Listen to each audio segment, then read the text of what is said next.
बहुत बहुत धन्यवाद श्वेता जी।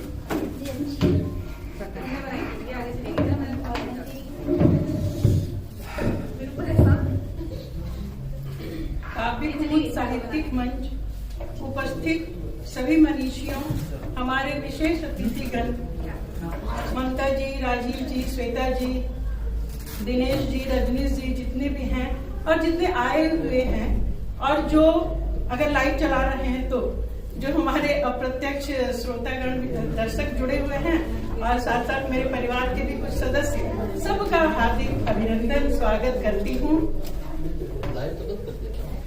मेरा पूरा नाम डॉक्टर ममता झा रुद्रांशी है। ममता नाम है, लेकिन मैं जान रही थी श्वेता से अभी ये बहुत बड़ा विषय बना हुआ था पिछले 3 दिनों से। मालूम है, पिछले 3 दिनों से नहीं, 1.5 महीने से काव्य कुमुद की प्रथम स्थापना के समय, और अभी ताजा हुई है। ताजा हुई है। कोई बात नहीं, नाम ममता है, यही बात हुई थी कि हाँ ममत्व है, लेकिन सबसे ज्यादा अपने मान सम्मान, अपने अभिमान, अपने देश के लिए है। उसके बाद ही हमारी बारी आती है। तो सबसे पहले मैं 2 पंक्तियां पढ़ूंगी खुद के लिए। न छलावा न दिखावा न ही गरूर, न छलावा न दिखावा न ही गरूर, न अपना न ही दूसरे का मंजूर।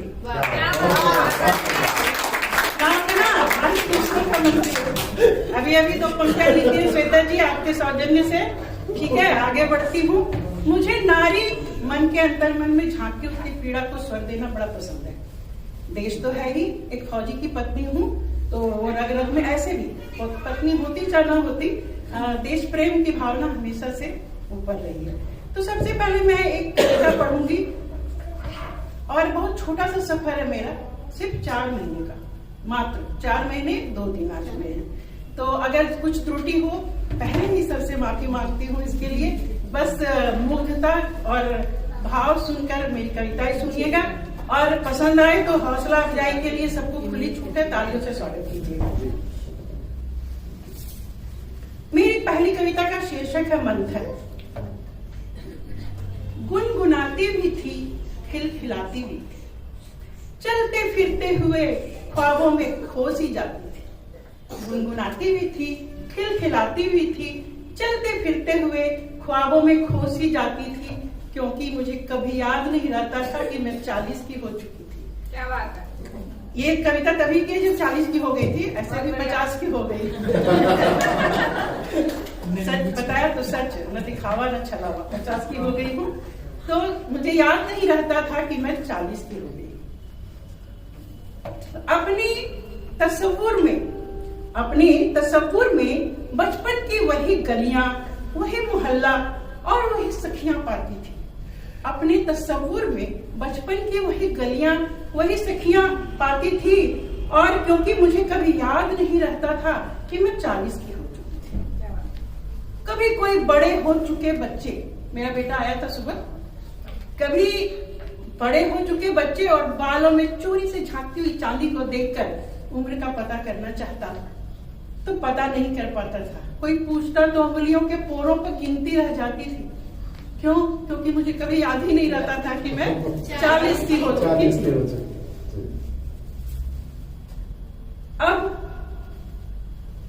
अब मतलब आज नहीं, प्रेजेंट नहीं, ये बताया कुछ दिन पहले जब 40 की थी तब लिखा था।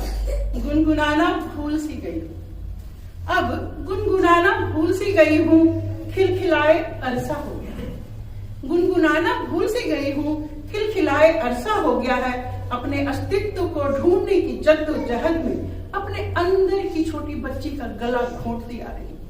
अपने अस्तित्व की जद्दोजहद में अपने अंदर की छोटी बच्ची का गला घोंटने लगी हूँ। क्यों? क्योंकि अब मुझे याद रहने लगा है कि मैं 40 की हो गई हूँ। Age is just a number, ठीक है, हमेशा बच्चे बन के रहो।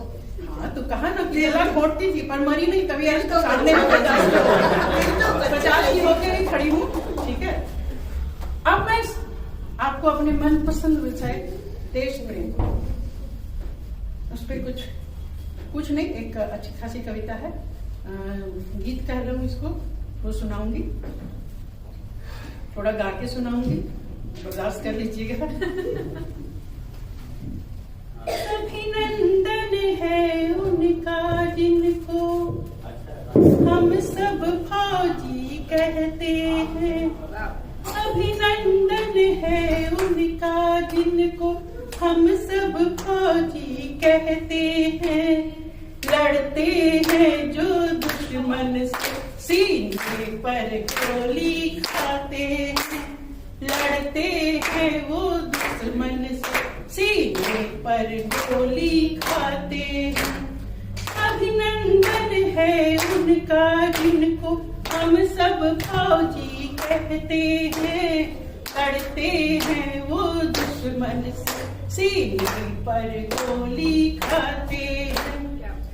भारत माँ की रक्षा करना इनका काम महान है।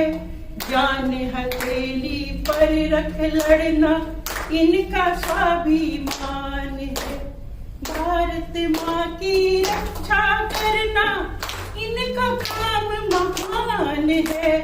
जान हथेली पर रख लड़ना इनका स्वाभिमान है।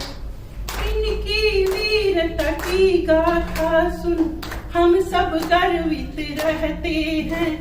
लड़ते हैं जो दुश्मन से छाती पर गोली खाते हैं। लड़ते हैं जो दुश्मन से छाती पर गोली खाते हैं। पराक्रम और शौर्य की गाथा इनकी बेमिसाल है। जल हो थल हो या गगन हो लगते बड़े कमाल हैं। पराक्रम और शौर्य की गाथा इनकी बेमिसाल है।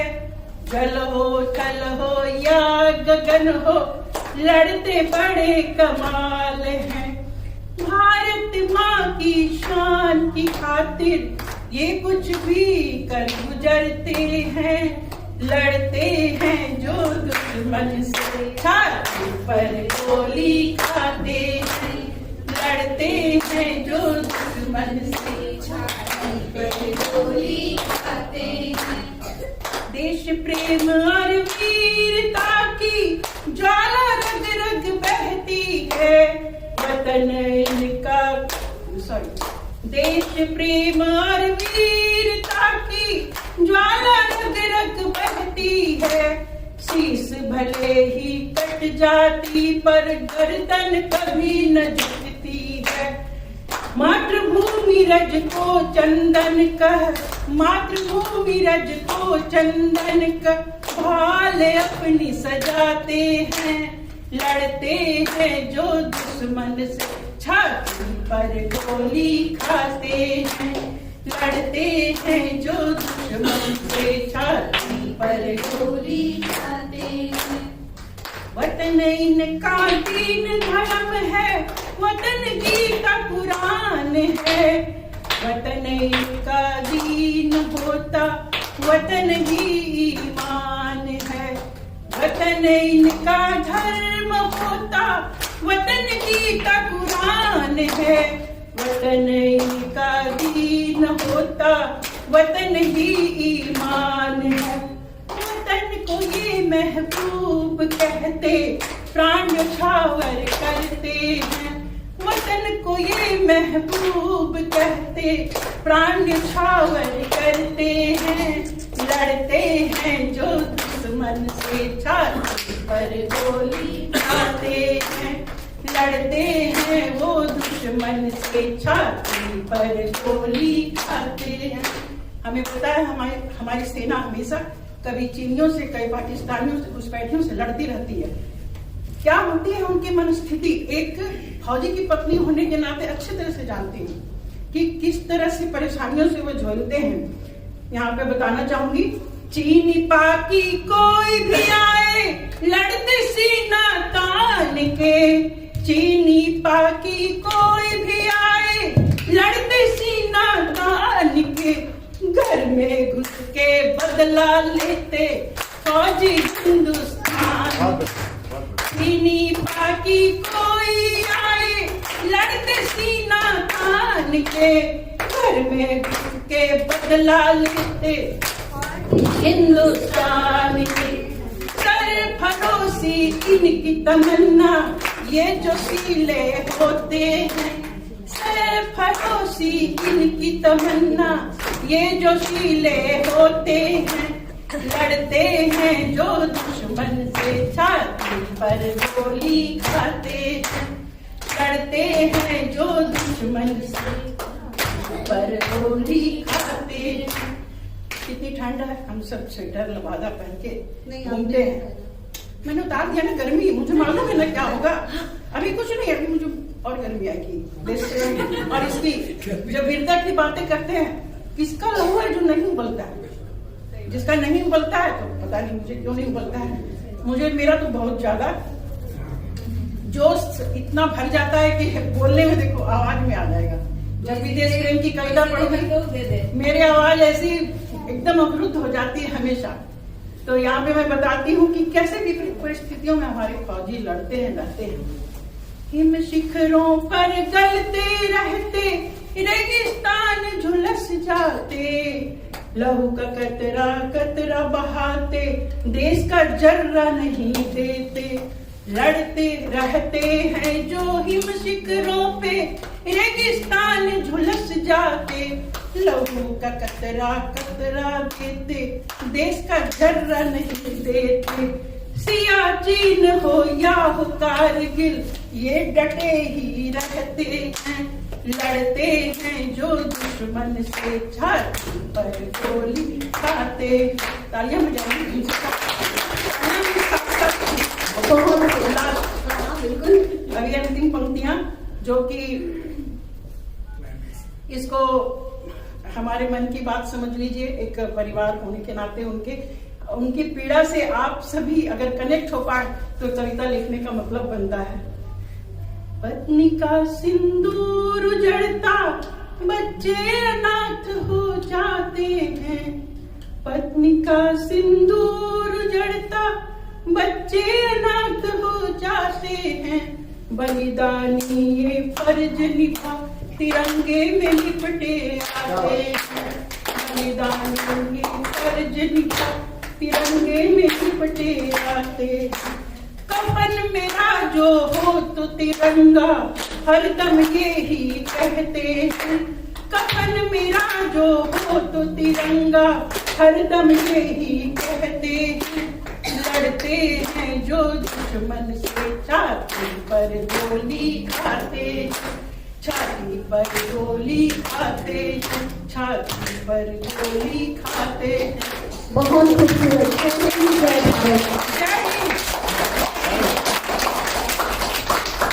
कितनी प्यारी रचना सुनाई उन्होंने देश प्रेम पर।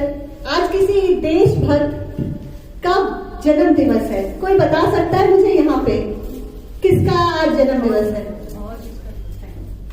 कोई भी 29 जनवरी किसका जन्म दिवस है?